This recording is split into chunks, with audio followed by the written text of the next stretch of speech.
Bonjour, je suis Francis Mitati. J'aide les entreprises à être en règle sur le plan juridique et fiscal tout en prenant moins d'engagement grâce à la méthode entreprise sans souci. Si vous voulez profiter de cet accompagnement, je vous invite de vous abonner sur ma chaîne YouTube en cliquant sur le bouton s'abonner qui se trouve en bas de cette vidéo. Et dans la description de cette vidéo, vous allez retrouver des formations qui est basée sur le licenciement, comment licencier un salarié sur un CDI sans risque. Alors, je vous invite de vous de télécharger ou bien d'acheter la formation qui se trouve dans cette description de cette vidéo. Alors, dans cette vidéo, je vais vous parler des causes de suspension du contrat de travail en 6 étapes. L'introduction, la suspension du contrat de travail entraîne la cessation temporaire de certaines obligations découlant du contrat. Le salarié n'est plus dans l'obligation d'exécuter ses missions. L'employeur, quant à lui, ne rémunère plus le salarié. Cette suspension fait suite à un événement de nature temporaire entraînant une absence justifiée du salarié. Le contrat de travail n'est pas pourtant rompu. Ainsi, à l'issue de la suspension, le salarié retourne son emploi, à défaut un emploi similaire, c'est-à-dire correspondant à ses compétences et à une rémunération égale ou supérieure à celle de l'emploi précédent.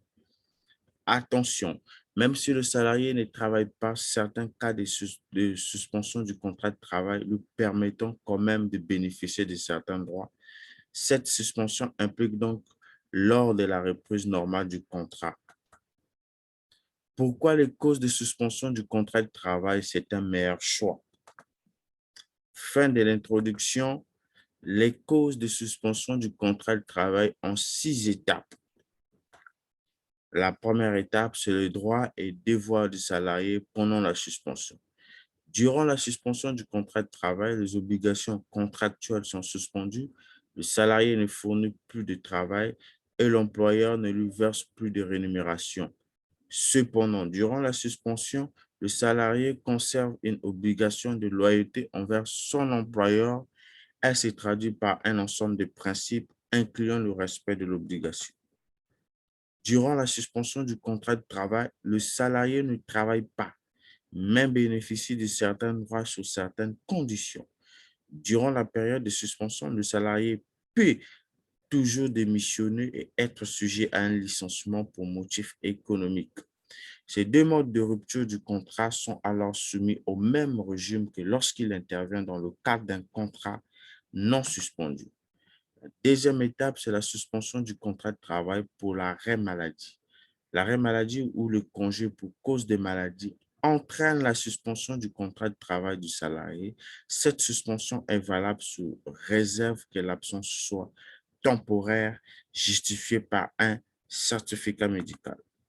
Certainement, aux autres cas de suspension du contrat de travail, l'arrêt maladie exige le maintien total ou partiel de la rémunération du salarié. Cette garantie des ressources est accordée aux salariés ayant plus d'un an d'ancienneté dans la société.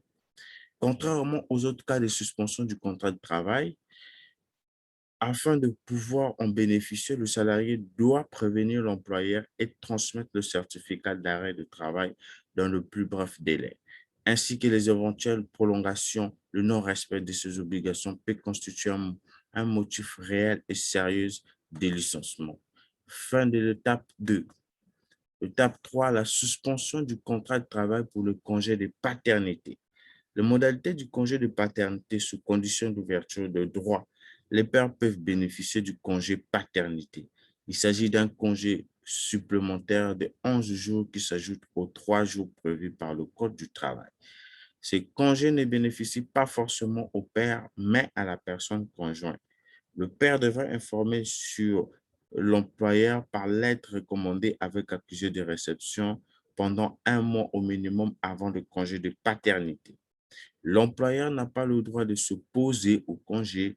Le père a aussi des formalités à effectuer auprès de l'organisme de sécurité sociale.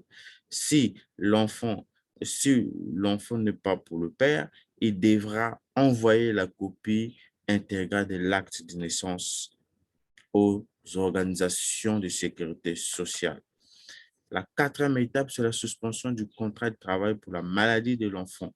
Le congé pour maladie d'un enfant est ouvert aux salariés. Ce congé est soumis à des conditions. La première condition, c'est que l'enfant du salarié, s'il est malade ou accidenté, le salarié peut demander un congé ou bien la suspension de son contrat de travail. L'enfant a moins de 16 ans, si le salarié assure la charge de l'enfant, le salarié peut demander la suspension du contrat de travail dans son entreprise. En effet, de ce montant seront déduites différentes cotisations qui vont venir amputer une partie du salaire brut. Ces cotisations permettent d'assurer le fonctionnement des prestations sociales pour pouvoir en bénéficier dans le futur. Tant qu'employeur, vous devez payer les charges patronales, qui est l'obligation des employeurs dans les entreprises. La fin de la quatrième étape. La cinquième étape, qui est la rupture du contrat de travail pour la maternité. Le congé de maternité commence donc au minimum 6 semaines avant la date prévue de l'accouchement. Il est possible de faire le calcul de la date de début congé maternité et des semaines de congé maternité. La salariée doit remplir certaines conditions.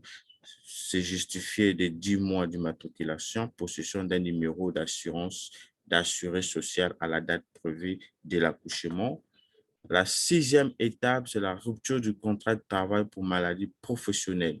La maladie professionnelle est définie comme étant une affection liée à l'exposition plus ou moins prolongée de l'assuré à un risque physique, chimique ou biologique lors de l'exercice de sa profession. La maladie professionnelle peut également être causée par les conditions dans lesquelles le salarié exerce son activité professionnelle. Pour qu'une affection liée au travail soit prise en charge, il faut que ça rentre dans le cadre d'une maladie professionnelle. Et il y a des maladies professionnelles que le droit a énumérées dans le Code du travail ou bien dans les conventions collectives. Alors, c'était la fin de de la dernière étape, la fin de la formation. Alors, ce que je te demande, c'est que je te dis à tout de suite dans le programme. Cliquez sur le lien qui se trouve dans la description de cette vidéo pour télécharger la formation sur comment licencier un salarié sur un CDI sans risque. Mes contacts vont s'afficher dans la description de cette vidéo. Si vous voulez savoir plus, posez-moi des questions dans la description de cette vidéo ou soit m'appeler par téléphone ou soit par mail. Mes contacts vont s'afficher à la fin de cette vidéo. Merci.